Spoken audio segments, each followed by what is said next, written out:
बच्चों, हम लोग आज फिजिक्स में एक नया टॉपिक के बारे में डिस्कस करेंगे और इसका नाम सॉलिड एंगल है। इसके साथ साथ हम लोग गॉस का थ्योरम पढ़ेंगे और गॉस के थ्योरम के विशेष कंडीशन कब अप्लाई होते हैं और कब अप्लाई नहीं किए जा सकते हैं, इसके बारे में आज देखेंगे। ओके, तो सॉलिड एंगल क्या होता है, चलिए स्टार्ट करते हैं। आप क्लास 11th में सॉलिड एंगल के बारे में पढ़ा है, घनकोण किसे कहते हैं। तो जिस तरह से कोण बराबर क्या होता है, चाप बटे त्रिज्या होता है ना।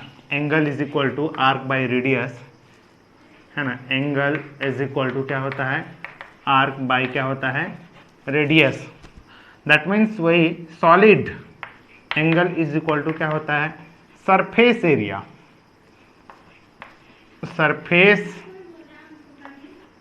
एरिया डिवाइडेड बाय रेडियस का स्क्वायर। ये आपने पढ़ा है, ठीक है ना। तो ये सॉलिड एंगल क्या होता है, जैसे इसमें एंगल जो है ये दो लाइन का इंक्लिनेशन बताता है, झुकाव बताता है। लेकिन ये क्या होता है सॉलिड एंगल, मान लीजिए एक 3D है, ये एक 3D स्फीयर है ना। स्फीयर है, स्फीयर का मतलब समझ रहे हैं ना किस तरह से होगा, एक इस तरह से गोल स्फीयर है ऐसे करके, ठीक है ना। तो इसका कोई एक सेंटर होगा, क्लियर है। तो इस सेंटर से मान जाए इसका एक सरफेस इतना लेता हूं, तो उस सरफेस से ये देखिए इधर से अगर एक गोल है इस तरह से, मेरे पास तो कुछ वैसे स्फीयर है नहीं, लेकिन मैं एक डिब्बा को वो लेकर बता रहा हूँ। चलिए मेरे हाथ में एक डिब्बा आया है ना। तो यहाँ पर ये जो है स्फीयर मान लीजिए, और इसका जो सेंटर है, कहाँ से खुलेगा भाई, ये देखिए इसका सेंटर यहाँ पर बीच में कहीं पर है, ये हवा में है समझिए, ठीक है ना। ये ढक्कन बंद, क्लियर। तो ये छोटा सा हम लोग एक सरफेस एरिया का हम लोग बात करते हैं इसका, ठीक है ना। तो यहाँ पर थोड़ा देखिए, ये सरफेस एरिया ऐसे करके इतना, तो इसके सेंटर उसको पकड़कर इसको सेंटर से ऐसे कन्वर्ज करते जाइए, तो यहाँ पर जो एंगल बनेगा, अब वो कैसे होगा उसको मैं बता रहा हूँ। देखिए यहाँ पर एक चीज है, ये हमारा क्या है, वो सरफेस एरिया हो गया, ठीक है ना। तो इस सरफेस एरिया से मैं क्या करूँगा, इसको ऐसे कैसे ऐसे पकड़ूंगा पूरा सरफेस एरिया से, और इसको पकड़ते पकड़ते उसको सारे चीज को सेंटर से ऐसे मिलाऊंगा, तो कुछ इस तरह से बनेगा, है ना। यहाँ से ऐसे करके पकड़ा और सारे चीज को ऐसे सेंटर से बनाया। तो ये जो एंगल होता है, ये वाला, ये बीच वाला जो एंगल होता है, उसको हम लोग बोलते हैं सॉलिड एंगल, क्लियर है। तो ये सॉलिड एंगल क्या होता है बोलने से, this surface area divided by, अब ये इसका सेंटर हो गया, अब सेंटर से ये क्या हो गया, इसका ये रेडियस हो गया R square. This is the solid angle. Okay, तो चलिए आगे हम लोग और डिस्कस करते हैं सॉलिड एंगल, यानी सॉलिड एंगल समझ में आ गया ना।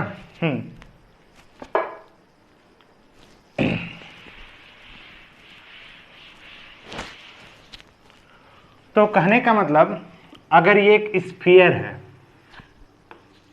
क्लियर है, अब ये 3D है, 3D है ना, 3 डायमेंशनल, और ये इसका क्या है, सेंटर है, और यहां से ये रेडियस r है।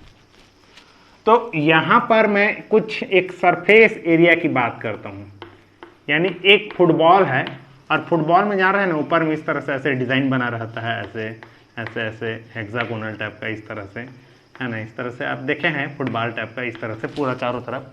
तो उसका कुछ मैं इस हेक्सागोनल सरफेस की बात करता हूं, और यहां से उसको ऐसे कन्वर्ट करते हुए सेंटर में लाके मिलाता हूं। तो इसको ना, इसके सारे सरफेसों को मैं लेके इस तरह से सेंटर में मिलाया, है ना। और ये वाला रेडियस क्या है हमारा, r है। तो यहाँ जो एंगल बनेगा, this is the solid angle, और सॉलिड एंगल को हम लोग ओमेगा से रिप्रेजेंट करते हैं, ठीक है ना। सॉलिड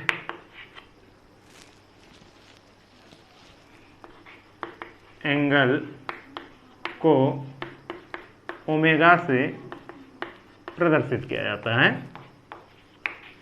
ठीक। इसका एक मैं डेफिनेशन भी बता दूंगा, किया जाता है।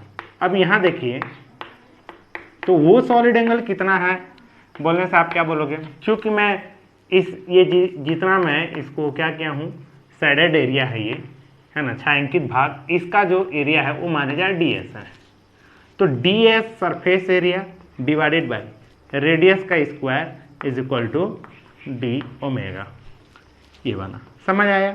अच्छा, आगे तो इस संपूर्ण स्फीयर के कारण से, अगर इतना स्फीयर को मिलाते हुए अगर सेंटर में लिया, अच्छा इतना बड़े सरफेस को मिलाते हुए अगर सेंटर में लूंगा, तो जैसे कहने का मतलब ये क्या हुआ हमारा हेमीस्फीयर, क्लियर है, और ये सेंटर है, तो ये सब इस तरह से ऐसे मिलाते हुए, तो ये वाला जो सॉलिड एंगल होगा वो कितना होगा, तो पूरा हेमीस्फीयर का क्या कर दीजिए सरफेस एरिया, हेमीस्फीयर का सरफेस एरिया, क्लियर है।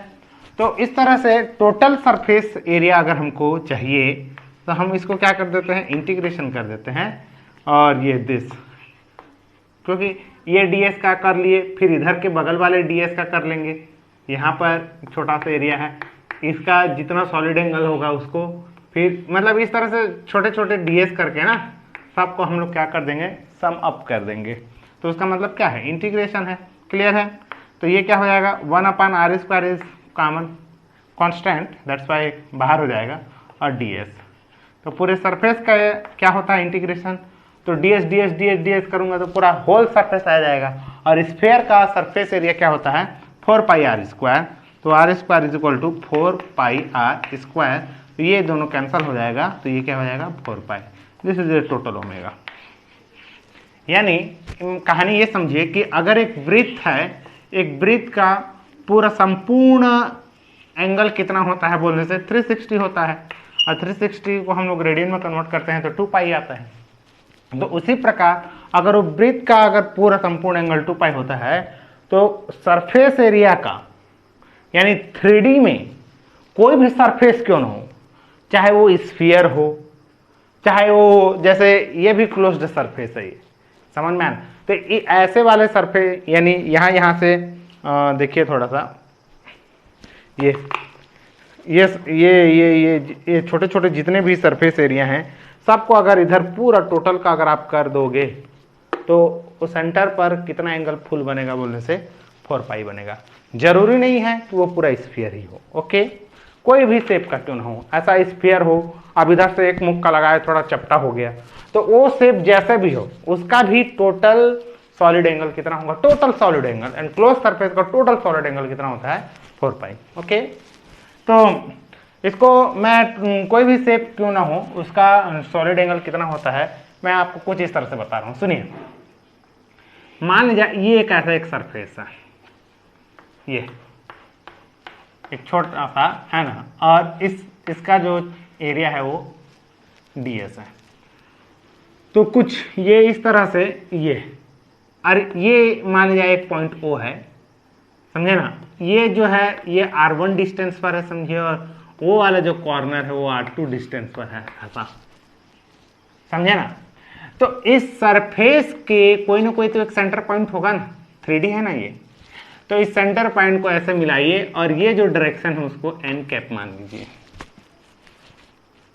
समझ आ गया ना, ठीक है ना, ये n कैप मान लीजिए। अब क्या कीजिए कि यहां से r1 डिस्टेंस का आप इस तरह से एक क्या बनाइए, स्फीयर बनाइए, ध्यान से देखते जाइएगा, ऐसे r1 डिस्टेंस से एक क्या बनाया मैंने, इस तरह से स्फीयर बनाया, क्लियर हो गया ना, ये इस तरह से ऐसे करके। तो ये वाला जो एक बनेगा, ये एक अलग से एक क्या बना है, मैं इसको एक दूसरे कलर में बता रहा हूं, ये वाला जो सरफेस एरिया बनेगा, ये सरफेस के कारण से यह एक क्या बनेगा, स्फीयर बनेगा। तो आप ध्यान दीजिए, ये A है और ये क्या है B है, और इसको ये वही बेस से स्टार्ट हुआ इसलिए इसको बीच रहने दीजिए, और इसको क्या मान लीजिए C, यानी AB एरिया के द्वारा O पर जो एंगल बना है, और इसको हम लोग क्या मान लेते हैं D ओमेगा, तो BC एरिया के द्वारा भी वही बनेगा, ये है ना। तो माने जाए इसका एक नॉर्मल होगा ना, तो इसका नॉर्मल कुछ इधर है, ऐसे मान लीजिए, ठीक है ना, इसका नॉर्मल इधर है। तो यहाँ पर ये समझिए, यहाँ पर क्या है, दो चीजें हैं इनके बीच में, ये एक सरफेस हो गया है ना, और ये एक सरफेस हो गया। तो इन दोनों के बीच में कितना एंगल बन रहा है बोलने से, थीटा एंगल। तो यहाँ पर भी कितना एंगल बनेगा बोलने से, थीटा। तो इस सरफेस एरिया का, इस सरफेस एरिया का हमको पता है कितना है, ds। तो अगर उसको थीटा डिग्री में अगर मैं उसको कंपोनेंट में डिवाइड करूंगा तो क्या आंसर आ जाएगा, ds cos थीटा। ये है ना, ये नॉर्मल जानकारी है, ds cos थीटा। तो यहाँ पर इसका जो एरिया हो जाएगा वो क्या हो जाएगा, ds cos थीटा। अब बताइए D omega is equal to क्या होता है भाई, surface area divided by radius का स्क्वायर। तो यहाँ पर इसका सरफेस एरिया कितना आंसर आ गया है, ds cos थीटा, और डिवाइडेड बाय रेडियस का स्क्वायर। इसका रेडियस क्या है, r1 है, तो यहाँ r1 का स्क्वायर है, r स्क्वायर कर दीजिए, r1 is equal to r। समझ आया। तो अगर इसका हम लोग एक कंप्लीट इंटीग्रेशन करें, तो कहने का मतलब आप इस तरह से एक चीज जानिए कि D omega is equal to ds cos theta is equal to r square, और ये थीटा क्या है बोलने से, ये वाला सरफेस एरिया, और इसका थीटा डिग्री इंक्लिनेशन के बाद जो एक सरफेस बनता है जिससे एक स्फीयर का निर्माण होता है, उनके बीच का एक एंगल है। ये एक सॉलिड एंगल का एक बात है। अब ये बेसिकली एक फॉर्मूला काम आता है, इसको आपको याद रखना है। ओके, इसको मैं एक एंगल क्या बोलते हैं, वर्ड्स में लिख देता हूँ। ये हो गया, यानी किसी गोलीय पृष्ठ का क्षेत्रफल गोले के केंद्र पर जो कोण अंतरित करता है, ये गोलीय पृष्ठ का एक क्षेत्रफल है और ये गोले का केंद्र है। यहाँ पर जो कोण अंतरित करेगा उसको हम लोग क्या बोलते हैं, सॉलिड एंगल बोलते हैं। इसे ओमेगा से शो किया जाता है। हाँ, यदि माना जाए कोई एक सरफेस कुछ इस तरह से है, ठीक है ना, और इसके द्वारा किसी पॉइंट पर अगर हम लोग उसको ज्वाइन कर रहे हैं, ये r1 इसका एक सिरा r1 डिस्टेंस पर है और r2 डिस्टेंस पर है, इस तरह से है ना, और इसका जो एरिया है वो क्या है, ds है। तो हम क्या करते हैं, इसको ऐसा एक r1 का लेकर एक क्या बनाते हैं, स्फीयर बना देंगे इस तरह से, ऐसे करके, ठीक है ना, ऐसे करके एक स्फीयर बना देंगे। तो ये जो एक डिवाइड होता है, इस ds का कितना, मतलब ds हमको पता है और इनके बीच में थीटा डिग्री बन रहा है, तो ये कितना क्षेत्रफल हो जाएगा, तो ये हो जाएगा ds cos थीटा हो जाएगा, है ना। अब हम ऐसे वाला एरिया निकालकर हम जान चुके हैं, जैसे इसका जैसे निकाले हैं, तो यहाँ पर D omega is equal to क्या हो जाएगा, ds cos theta divided by, अब इसका रेडियस r1 हो गया, अब यहाँ से भी r1 हो गया। तो अब यहाँ हम लोग जा रहे थे तब तो r2 हो रहा था ना, तब प्रॉब्लम हो रहा था। अब यहाँ से कैसा कर दिए, और इसका हम एरिया थोड़ी लिए, उसका कंपोनेंट का एरिया ले लिए हैं, तो ये क्या हो जाएगा, r स्क्वायर, ठीक है ना, दिस इज r। क्लियर है।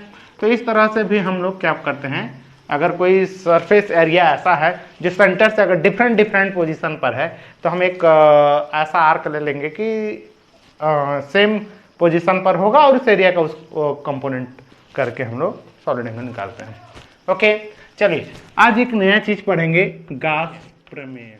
गास थ्योरम क्या होता है, माना कि ये एक चार्ज है, गास थ्योरम कब अप्लाई होगा मैं बताऊंगा पूरी कहानी। अगर ये एक चार्ज है और ये चार्ज क्या है, मान लीजिए प्लस क्यू चार्ज है, ठीक है ना, और यहाँ पर एक ना मन चाहा एक क्या रख दीजिए, कोई एक स्फीयर है, स्फीयर तो नहीं बोल सकता, कोई एक कर्व सरफेस है ना, जो क्लोज्ड है, कर्व सरफेस है ना, जो कि क्या है, क्लोज्ड है।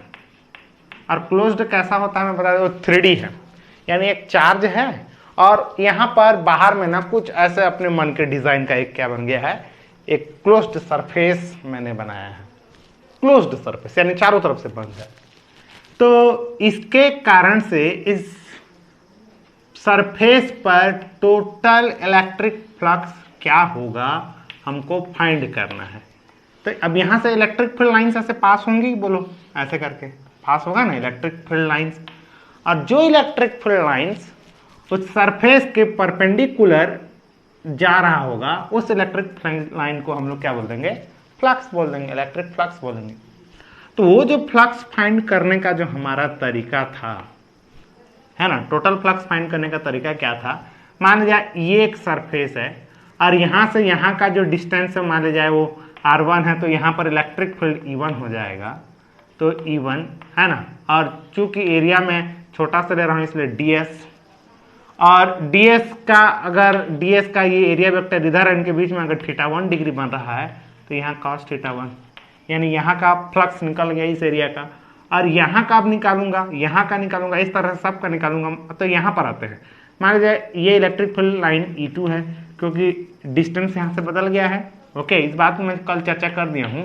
तो E2, और चूंकि हम लोग स्मॉल ds ले रहे हैं लेकिन यहाँ पर ds इधर है ना, और इनके बीच में अगर θ2 बन रहा है तो cos θ2 प्लस करके ऐसे ऐसे करके सबको हम लोग ऐसे समाप्त करेंगे।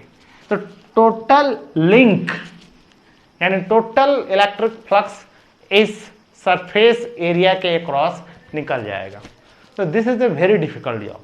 ओके, तो इसको ना क्या है, गॉस नामक साइंटिस्ट ने क्या कहा कि कोई भी सरफेस एरिया कुछ भी डिजाइन का क्यों ना हो, क्लोज्ड सरफेस एरिया होना चाहिए। तो उससे टोटल इलेक्ट्रिक फ्लक्स क्या होगा बोलने से इसके अंदर में कुल चार्ज का 1/ε0 गुना होगा बताया। इसको हम लोग डिराइव भी करेंगे अभी, समझ आया है ना। यानी किसी बंद पृष्ठ से गुजरने वाला कुल वैद्युत फ्लक्स, क्लियर है, उस बंद पृष्ठ में हवा या निर्वात में उपस्थित कुल चार्ज, ये जो है इस बंद पृष्ठ के अंदर कुल चार्ज का 1/ε0 गुना होता है। ये गॉस का प्रमेय है।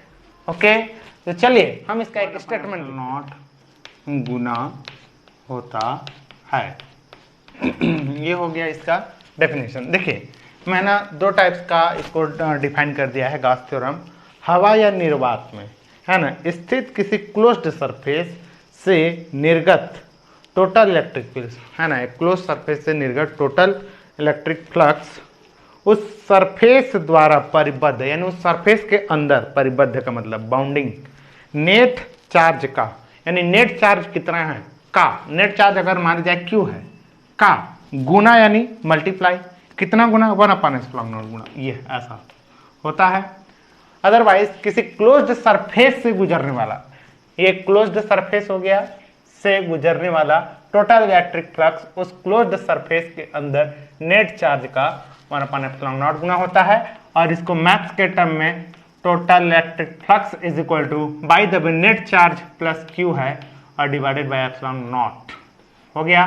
This is the Gauss theorem. Okay, तो इस गॉस थ्योरम को हम अब क्या करेंगे, प्रूफ करेंगे कि किस तरह से इसका डेरिवेशन देखेंगे। क्लियर हो गया ना, ठीक है, ठीक है। और प्रूफ में मैं क्या करता हूं, एक ध्यान दीजिए कि मान लीजिए यहां पर एक मैं यहां एक चार्ज बना ले रहा हूं प्लस क्यू है। गॉस थ्योरम तभी अप्लाई होगा जब वह एक परिबद्ध हो, बाउंडेड हो, क्लोज सरफेस हो। तो इस प्लस क्यू ये इस तरह से क्या है, मैंने एक क्लोज सरफेस अपने मन से कुछ भी लिया, मैं इसके दो तरीके बता दूंगा, देखना। तो मैं अगर ऐसा अगर एंड बैंड क्लोज सरफेस अगर लूंगा ना तो हर जगह ई का मान क्या हो जाएगा, डिफरेंट हो जाएगा, ठीक है। तो अगर डिफरेंट हो जाएगा तो फिर हम लोग कैसे इसको प्रूव करेंगे उसको भी आप देखिए।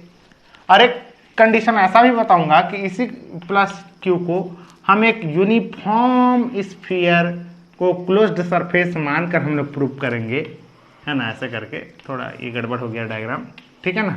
तो इसके एवरी पॉइंट पर क्या हो जाएगा, ई का वैल्यू क्या हो जाएगा, सेम हो जाएगा, तब हम प्रूव करके देखेंगे, ठीक है। तो स्टार्ट करते हैं ये वाला। तो मान लीजिए ये जो यहाँ पर एक क्या है, मान लीजिए एक सरफेस एरिया ये है, मैं बहुत छोटा सा सरफेस एरिया लिया हूँ। क्लियर हो गया ना, बहुत छोटा सा सरफेस एरिया, और इसका जो है वो एरिया जो है ds है, ठीक है ना। तो इसके कारण से इलेक्ट्रिक फील्ड किधर हो गया, ये इधर हो गया, ये इलेक्ट्रिक फील्ड का डायरेक्शन हो गया। अब बोलोगे कि सर आप इलेक्ट्रिक फील्ड का डायरेक्शन कैसे जाने, तो मैं अगर यहाँ पर एक टेस्ट चार्ज को रखता हूं ना, तो ये इस दिशा में ऐसे इसको टेस्ट चार्ज को दौड़ा के ले जाता है, ठीक है ना। लेकिन इस सरफेस का जो नॉर्मल है वो इधर है, ये इधर, जिसको हम लोग क्या मान लेते हैं, एन कैप। ये सरफेस का नॉर्मल है और इनके बीच में थीटा डिग्री बन रहा है। क्लियर हो गया। कई बच्चों को सरफेस का नॉर्मल समझ में नहीं आ रहा होगा कि सरफेस का नॉर्मल कैसे बनाते हैं। तो ये वही है भाई कि ये यहां पर ना चार्ज है, जैसे ऐसे तिरछा है, यहां पर चार्ज रखा हूं मैं, तो ये जो ब्लैक कलर का सरफेस दिख रहा है ना, तो यहां से चार्ज में रखा हूं, तो थोड़ा ध्यान देंगे, मैं यहां चार्ज रखा हूं समझिए, तो वो चार्ज के कारण से इलेक्ट्रिक फील्ड लाइन्स ऐसे निकलेंगी, तो ऐसे निकलेंगे ऐसे करके, तो ऐसे इस दिशा में चला गया, यानी ये देखिए ऐसे करके, यानी इस दिशा में चला गया। क्लियर हो गया ना। ये ऐसे ई का मान ऐसे चला गया, अब क्योंकि चार्ज यहां पर है, अगर यहां रहा था चार्ज तो स्ट्रेट चला जाता। क्लियर। चार्ज यहां कॉर्नर पे रखा हूं, ध्यान से देखते रहिए। तो इलेक्ट्रिक फील्ड लाइंस ऐसे तिरछे निकले, ऐसे तिरछा। तो ये जो आपने ds जो लिया है, इस ds का एरिया वेक्टर किधर होगा बोलने से ऐसे होगा, ये समझ आया ना। तो ये ई का हो गया और ये एरिया वेक्टर हो गया, इनके बीच में क्या एंगल बन गया, थीटा। तो जैसे ये ds का आप ऐसे लिए हो, वैसे एक टुकड़ा इधर का भी लोगे, ऐसे एक टुकड़ा यहाँ यहाँ यहाँ यहाँ यहाँ यहाँ यहाँ सबका ले लिए, फिर यहाँ यहाँ यहाँ यहाँ सबका ऐसे लोगे, ऐसे करके सबका, फिर ढक्कन बंद है ना, क्लोज सरफेस है भाई, फिर यहाँ यहाँ यहाँ, और सबको फिर क्या कर दोगे, सम अप। तो उसके लिए हम मैथ्स में कैलकुलस पढ़ते हैं, तो उतना करने की जरूरत नहीं है। तो ये लाइन समझ में आ जाना चाहिए, ओके। ठीक है। इसको हम लोग क्या है, कोई एक ये पॉइंट है जो ओ है, और ये यहाँ पर एक पॉइंट ले लेते हैं, इसको हम लोग क्या मान लेते हैं, पी। इस पी पर एक छोटा सा ds हमने इमेजिन किया है, और ये क्या है, बाउंडेड क्लोज्ड सरफेस एरिया है। तो कुछ लैंग्वेज में लिख देता हूँ, क्या है, ओ पॉइंट पर कोई चार्ज क्या है, क्यों स्थित है, इसके चारों ओर किसी भी शेप का एक क्लोज्ड सरफेस है, ये किसी भी शेप का एक क्या है, क्लोज सरफेस है। मैं यहाँ पर और लिखता हूँ, इस क्लोज सरफेस को ना गासियन सरफेस भी बोलते हैं, है ना, गासियन, ठीक है, गासियन सरफेस। जो मैंने एक ds एज्यूम किया है, उस ds पर कोई एक पॉइंट p मानता हूं, माना कि ds सरफेस पर एक बिंदु है ना, एक पॉइंट क्या है, एक पॉइंट p है, जो o से r दूरी पर स्थित है, ओके। बिंदु P पर है ना, बिंदु P पर इलेक्ट्रिक फील्ड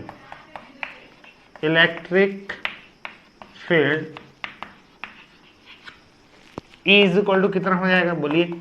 हम जानते हैं 1/4πε0 और Q डिवाइडेड बाई क्या है, r²। याद रखिएगा, इतना तो होगा ही होगा, है ना। चलो मैं इसको कुछ मिटाऊं, यहां से यहां देखिए, ठीक है ना। तो इस सरफेस पर एक पॉइंट क्या मान लिया हमें, P, और इस पर इलेक्ट्रिक फील्ड कितना है बोलने से E इज इक्वल टू, तो ये ds इतना छोटा है कि इसके प्रत्येक जगह पर E का मान क्या होगा, सेम होगा, ओके। और इलेक्ट्रिक फील्ड तथा सरफेस एरिया वेक्टर ds के मध्य एंगल थीटा है, थीटा बन रहा हो तो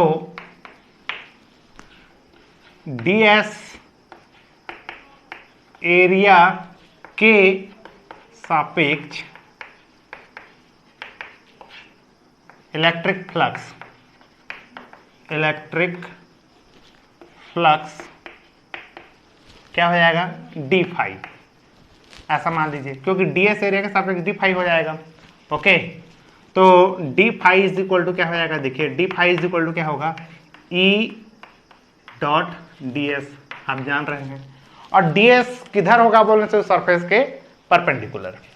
ओके, नाउ आगे D phi is equal to, अब ये इसको हम कैसे सॉल्व करते हैं यार, E D S cos theta, ठीक है ना। चलिए हम अब क्या करेंगे, डी फाई ई, तो D phi is equal to E का वैल्यू क्या है, रख दीजिए 1/4 pi epsilon naught and Q divided by क्या है, आर स्क्वायर, डी एस क्या है, कॉस थीटा। ये समझ आ गया, ठीक है। आगे इसको यहां देखिए, यहां डी एस कॉस थीटा, देखिए ध्यान से देखिए, D S cos theta divided by R square, कुछ याद आ रहा है, what is D S cos theta divided by R square, तो ये हो जाएगा हमारा ओमेगा, यानी ये इसके साथ जो एंगल बना रहा है, this is the solid angle, ठीक है ना। ये सॉलिड एंगल कैसे है आपको मैं बता दिया। तो ये किसके क्रॉस सॉलिड एंगल है, डी एस कॉस थीटा के क्रॉस क्या है, सॉलिड एंगल है। तो यहां पर क्या हो जाएगा, D phi E is equal to 1/4 pi epsilon naught, clear है ना, D S cos theta R square. तो यहां पर क्यू है तो मैं यहां क्यू लिख दूंगा, और यहां क्या हो जाएगा, डी ओमेगा, ठीक है ना। तो अब क्या करना है, ये इतना के लिए तो इतना आ चुका है, फिर इतना सरफेस एरिया के लिए फिर फाइंड करेंगे, इसके लिए इसके लिए इसके लिए इसके लिए सब के लिए इस तरह से फाइंड करेंगे, है ना। तो आप बोलोगे कि सर सब जगह ई का मान चेंज होगा, तो ई का फार्मूला यहाँ रख दिया गया है, आर के अनुसार से उसका वैल्यू भी क्या होते चले जाएगा, चेंज होते चले जाएगा, है ना। तो उसमें और कोई टेंशन नहीं है, क्लियर हो गया ना। अगर नहीं रखते आर के अकॉर्डिंग तो फिर टेंशन रहता। तो अब क्या करना है, पूरे संपूर्ण पृष्ठ के लिए, तो मैं क्या करूंगा, इंटीग्रेट करूंगा, ये D phi E is equal to Q upon 4 pi epsilon naught, और ये डी ओमेगा, है ना। संपूर्ण पृष्ठ यानी क्लोज्ड सरफेस हो गया, इसलिए इसे वो ऐसे क्लोज्ड कर देंगे, क्लियर हो गया, है ना। तो फिर से डी फाई का इंटीग्रेशन क्या हो जाएगा, phi E is equal to, यहां क्या है, Q divided by 4 pi epsilon naught, ठीक है ना। और पूरा क्लोज्ड डी ओमेगा क्या होता है, मैं बोला था कोई भी जैसे भी सरफेस, लेकिन पूरा क्लोज्ड क्या होता है, 4 पाई। यहाँ मैं बताया था आपको क्लोज्ड डी ओमेगा क्या होता है बोलने से, 4 पाई। जैसे एक सर्कल का क्या होता है, पूरा एंगल 2 पाई होता है, वैसे एक स्फीयर का क्या होता है, 4 पाई। तो ये 4 पाई और ये 4 पाई क्या हो जाएगा, कैंसल। तो phi E is equal to क्या हो जाएगा, Q divided by epsilon naught. ये देखिए अब, यानी कुछ समझ आया ये कि यानी अगर अंदर में अगर चार्ज है तो इससे क्या हो जाएगा, अगर कोई इस सरफेस के क्रॉस कितना फ्लक्स निकल रहा है बोलने से, Q divided by epsilon not. Okay, this is the Gauss theorem, और इसका ये पूरा प्रूफ है ये। तो आपको ये लिखना है, समझना है, ठीक है ना। अब चलिए ये इसके विभिन्न स्थितियां देखते हैं, पूरा एक बार व्हाइट बोर्ड को, ब्लैक बोर्ड को मिटा रहा हूँ। चलिए अब इसके बाद हम लोग गॉस प्रमेय पूरा पढ़ चुके कि अगर एक टोटल चार्ज है और क्लोज सरफेस है तो इस क्लोज सरफेस से टोटल फ्लक्स क्या होगा, इलेक्ट्रिक फ्लक्स क्या होगा बोलने से, Q divided by epsilon not. Special case देखते हैं, स्पेशल केस, ठीक है ना। और स्पेशल केस में सबसे पहले अगर उस क्लोज्ड सरफेस के अंदर में बहुत सारे चार्ज हों, क्लियर। देखिए ये Q1 है, ये Q2 है ना, ये Q3 है, इस तरह से Q4 है, इस तरह बहुत सारे चार्ज हैं इस तरह से। तो गॉस थ्योरम क्या हो जाएगा, phi E is equal to total charge, सबका सम अप कर दीजिए, यानी 1/ε0, ठीक है ना। और यहाँ क्या हो जाएगा Q1 plus Q2 plus Q3 और प्लस डॉट डॉट, मान लीजिए n चार्ज है तो ऐसा। क्लियर है, ये स्पेशल केस है। और otherwise phi E is equal to क्या लिख सकते हो 1/ε0 और समेशन Q, यानी सब चार्ज का क्या होगा सम अप होगा। यानी इसके अंदर में जितने भी चार्ज होगा, यानी आपको एक बात और बता रहा हूँ, मान लीजिए ये यहाँ पर 9 कूलाम चार्ज है प्लस, और यहाँ -2 कूलाम चार्ज है, तो +9 -2 क्या हो जाएगा 7, तो 7 divided by ε0 is the phi E, ऐसा। ओके, ये पहला कंडीशन समझ आ गया।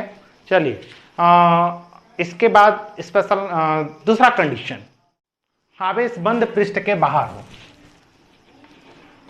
चार्ज क्लोज्ड सरफेस के बाहर हो गया ना। तो ये हमारा एक क्या है क्लोज सरफेस है, चार्ज यहाँ है, समझे। तो इस तरह से ऐसे कुछ एंटर करेगा ये इलेक्ट्रिक फील्ड लाइंस, हो गया ना। तो यहाँ पर जो टोटल फ्लक्स होगा वो कितना होगा, क्योंकि इसके अंदर में कोई चार्ज नहीं है, 0 डिवाइडेड बाई ε0, दिस इज 0। यानी अगर चार्ज क्लोज सरफेस के क्या हो बाहर हो तो क्या हो जाएगा 0 हो जाएगा, ठीक है ना। कुछ आवेश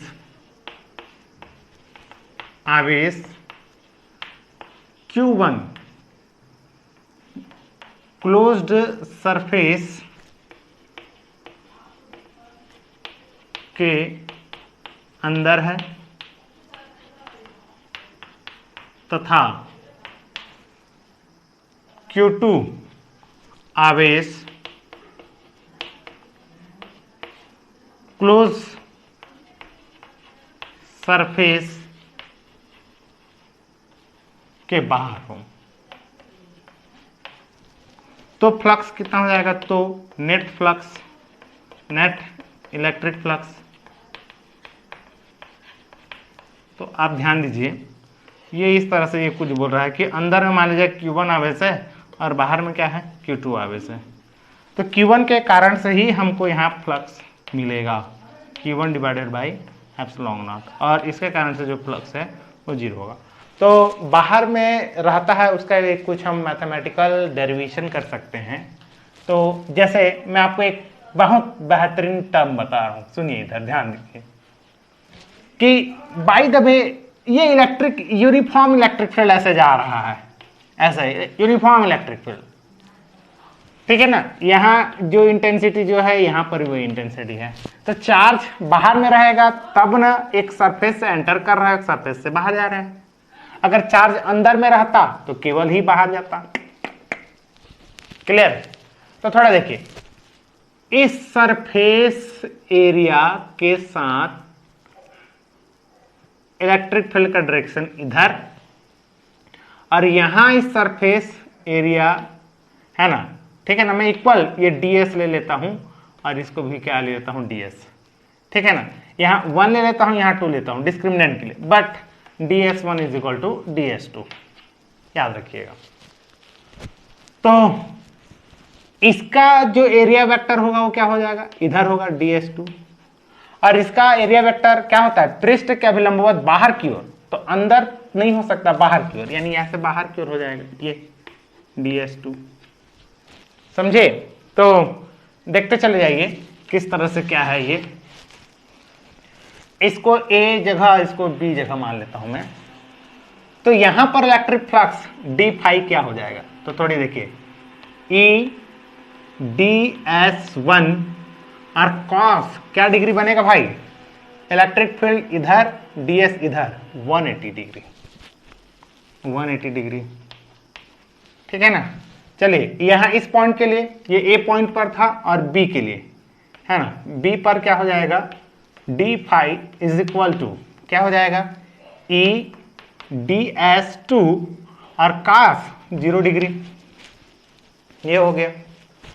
तो अगर इसका d फाई अगर मैं निकालूंगा तो cos 180 डिग्री का वैल्यू माइनस होता है, इसलिए माइनस e ds1 हो जाएगा। और इसका क्या हो जाएगा EdS2 और इसका वैल्यू 1 होता है।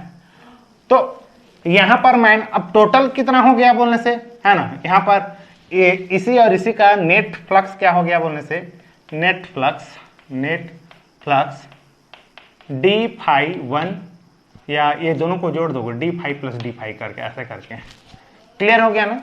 तो ये क्या आया माइनस EdS1 और प्लस ये क्या है EdS2 और ds क्या है इक्वल है, तो ये क्या हो जाएगा 0। समझे, यानी जितना फ्लक्स इधर से एंटर कर रहा है उतना ही यहां से क्या हो जा रहा है, बाहर हो जा रहा है। तो इसमें नेट फ्लक्स का वैल्यू क्या हो गया 0 और ये आ गया है ऐसा, ठीक है ना।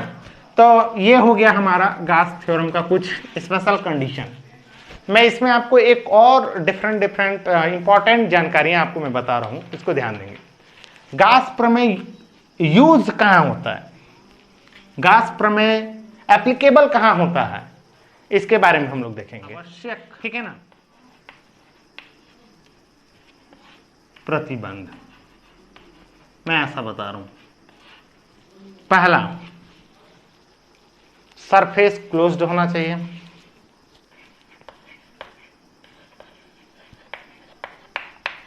क्लोज्ड हो गया ना, यानी परिबद्ध सरफेस क्लोज होना चाहिए। यानी अगर एक चार्ज है तो उसमें बाहर एक सरफेस, आप कोई भी डिजाइन का सरफेस बनाइए, चाहे सर्कल बनाइए, चाहे क्यूबिक बनाइए, चाहे कुछ भी बनाइए, लेकिन क्लोज्ड सरफेस होना चाहिए। और उस क्लोज्ड सरफेस को हम गासियन पृष्ठ बोलेंगे, है ना, क्या बोलेंगे गासियन पृष्ठ। तो गासियन पृष्ठ क्या है बोलने से, देखिए गासियन पृष्ठ, यहां पर अगर चार्ज रखा हो ना, आप अपने मन से यहां पर कुछ एक 3D बना लीजिए, एक गासियन पृष्ठ है, यानी एक काल्पनिक बंद पृष्ठ ही एक गासियन सरफेस होता है, ठीक है ना। तो इसको लैंग्वेज में बता दे,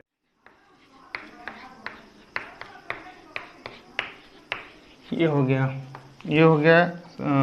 क्लोज सरफेस।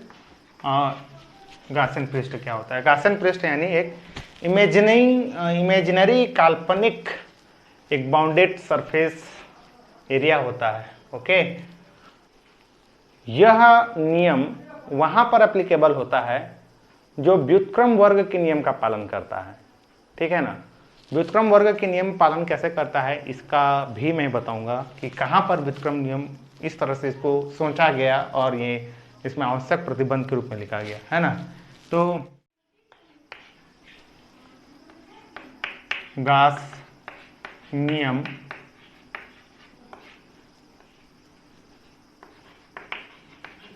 एप्लीकेबल होता है, हो गया ये, ठीक है ना, बाउंडिंग सरफेस और स्पेशल बात देखिए यहां पर कि अगर यहाँ डेफिनेशन में ये लिखा गया था कि वायु निर्वात में अगर स्थित है तो क्या बोलते हैं, टोटल फ्लक्स जो होता है वो फाई इज इक्वल टू क्या होता है, Q डिवाइडेड बाई क्या होता है, एप्सिलॉन नॉट। लेकिन अगर आपको ये क्वेश्चन पूछा जाए कि अगर वहाँ वायु निर्वात न हो, ये इस तरह से ऐसे कुछ है ना, यहाँ पर कुछ कोई K परावैद्युतांक माध्यम का है, तो यहाँ पर चार्ज है, तो इससे लिंक होने वाला टोटल फ्लक्स कितना होगा, तो उस समय ना आप कौन सा यूज करेंगे, phi E is equal to Q divided by K epsilon naught, ये फार्मूला यूज करेंगे। समझ आया, ये फार्मूला यूज कब होगा, जब स्पेस में न रखकर K परावैद्युतांक वाले मीडियम में रखा जा रहा है। क्लियर है ना, ये एक जानकारियां हैं, आप ध्यान दीजिएगा। एक बात और ध्यान दीजिए कि अगर ये गासियन पृष्ठ है ना, और इस गासियन पृष्ठ के अंदर में मैं इलेक्ट्रिक डाइपोल रख दिया, ये है ना, इलेक्ट्रिक डाइपोल रख दिया, तो यहां पर क्या होगा यार, यहां पर इलेक्ट्रिक फ्लक्स क्या हो जाएगा, इलेक्ट्रिक डाइपोल रखा तो अगर किसी गासियन पृष्ठ के अंदर में अगर इलेक्ट्रिक डाइपोल है, समझ आ रहा है ना, तो यहां पर फ्लक्स का मान क्या हो जाएगा, फाई का मान क्या हो जाएगा 0। तो आप बोलोगे कि सर यहां तो चार्ज अंदर में है तो 0 क्यों हुआ, तो मैं आपको एक फर्स्ट रूल बताया था कि सरफेस के अंदर में अगर बहुत सारे चार्ज हो, है ना, तो ये तो हम जान रहे हैं ना, इसका परिमाण क्या है -Q और इसका परिमाण क्या है +Q, तो टोटल चार्ज क्या हो गया 0 हो गया ना, नहीं आया समझ में, इसलिए फाई इज इक्वल टू क्या हो जाएगा 0। तो आपको ये भी अगर क्वेश्चन पूछा जाए कि अगर एक गॉसियन पृष्ठ के अंदर में अगर इलेक्ट्रिक डायपोल को रखा जाए तो सरफेस में टोटल फ्लक्स कितना होगा बोलने से 0 होगा।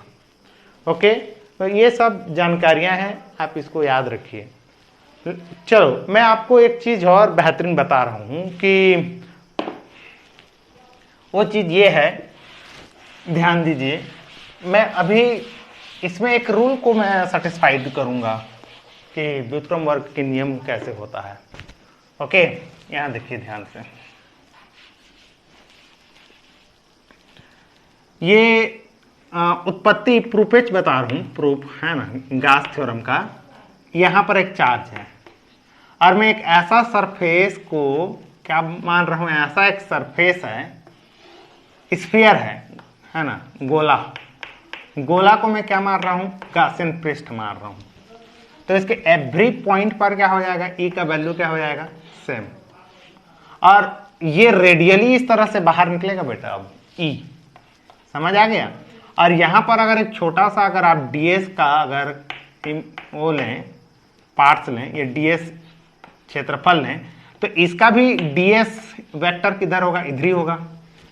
तो यहां पर थीटा का वैल्यू क्या हो जाएगा 0। देखिए आप ये भी काम करके बना सकते हैं ना। मैं वो क्या है, बच्चों के मन में डाउट होता होगा कि अगर मैं गोला का बता दूंगा तो कई बच्चे ऐसे भी पूछ सकते हैं, तो गोला के सिवा और कुछ नहीं हो सकता क्या? हो सकते हैं, तो हम लोग उसको सॉलिड एंगल के बेस पे बनाएंगे। अगर वो एग्जैक्ट गोला ले लेंगे ना तो इसके लिए और तो ना उस चार्ज को हम सेंटराइज समझ जाएंगे, सेंटर में समझेंगे, या गोला को ऐसा लेंगे, अब हम ले रहे हैं, इमेजिन कर रहे हैं, तो गोला इस तरह से लेंगे कि उसके सेंटर पर चार्ज रहे। ओके, तो ये हो गया। तो यहां पर इलेक्ट्रिक फील्ड ई कितना हो जाएगा बोलने से आप जान रहे हैं 1 अपान क्या हो जाएगा 4 pi epsilon not an Q divided by क्या हो जाएगा आर स्क्वायर। तो डी फाई का वैल्यू क्या हो जाएगा, यहाँ का एरिया वेक्टर क्या है ds और ये क्या है E। तो यहां से क्या हो जाएगा D phi is equal to क्या हो जाएगा E D S cos theta. तो कॉस थीटा इज 0 और कॉस 0 का वैल्यू 1। तो हमको पूरे एक सरफेस का चाहिए, बाउंडिंग पूरा चाहिए। तो यहाँ पर क्या हो जाएगा यार, देखिए अब ये टोटल फ्लक्स मिल गया हमको फाई ई, इलेक्ट्रिक फ्लक्स, यहाँ ई लिख देंगे। तो ये क्या हो जाएगा ई का वैल्यू 1 अपान क्या है 4 पाई एप्सिलॉन नॉट और क्यू डिवाइडेड बाई क्या है आर स्क्वायर। ये पूरा क्लोज सरफेस का हो गया।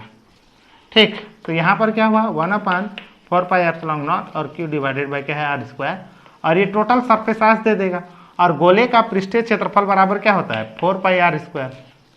तो देखिए यहां पर अगर आर स्क्वायर नहीं आता, आर क्यूब हो जाता या आर का पावर 4 हो जाता, तो ये 4 पाई और 4 पाई तो कट गया, लेकिन बाई दफे गलती से अगर इसका पावर स्क्वायर नहीं होता तो फिर तो ये कूलॉम गॉस का नियम प्रूव करना डिफिकल्ट हो गया। 1 अपान एप्सिलॉन नॉट नहीं आता ना। तो चूंकि ये आया क्यों, क्योंकि ये आर स्क्वायर है और ये आर स्क्वायर है, तभी आया। तो आर स्क्वायर को क्या बोलते हैं व्युत्क्रम वर्ग का नियम, क्योंकि 1 अपान आर स्क्वायर है, 1 अपान है इसलिए व्युत्क्रम, चूंकि स्क्वायर इसलिए वर्ग बोल देंगे। तो इसीलिए मैं बोला कि जो व्युत्क्रम वर्ग के नियम का पालन करते हैं वही गॉस का नियम एप्लीकेबल होता है। दिस क्लियर है? तो इसको भी आपको थोड़ा ध्यान देना है। तो ये हो गया गॉस के नियम, ठीक है ना। हो गया, आज के लिए क्लास इतना करते हैं और नेक्स्ट क्लास में इसके अनुप्रयोग के बारे में देखेंगे। ओके, तो आप लोग इसको पढ़िए अच्छे से।